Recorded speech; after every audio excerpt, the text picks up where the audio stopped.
Among the most poignant and mysterious stories in Middle-earth is the tale of the Entwives. Their disappearance is not just a tragic love story. It is a glimpse into a greater loss that affected all of Arda.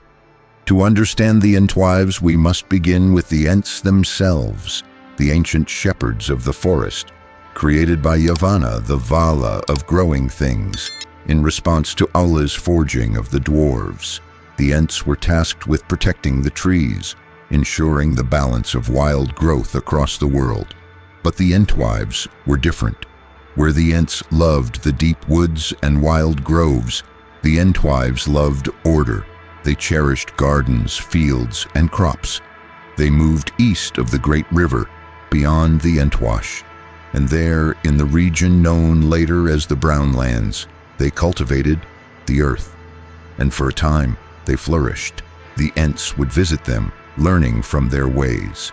They revered the beauty of structured growth, the vines trained on trellises, the wheat fields in perfect rows.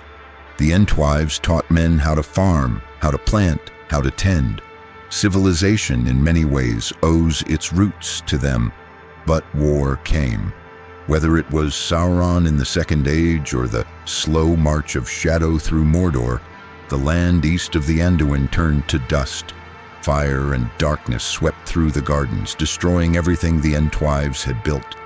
When the Ents returned, they found nothing but ash. Some believe the Entwives were slain.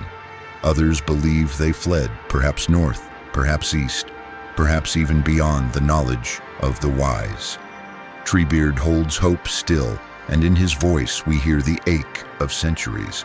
But perhaps the most haunting theory is this, that the Entwives never died, that they walk still, rooted in sorrow, silent guardians of lands now lost to time.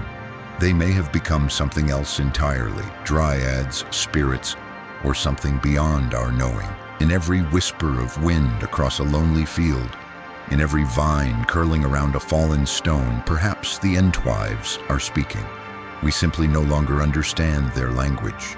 If you enjoyed this journey through the forgotten corners of Middle-earth, I invite you to subscribe and join our growing fellowship.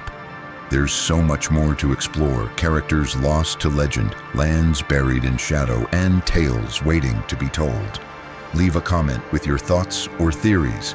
Every voice adds to the song. And if you'd like to help the channel grow, consider sharing this video with a fellow lore lover. Until next time, keep the fires lit, the maps open, and always walk in the light of the Evenstar. Namaria, friends.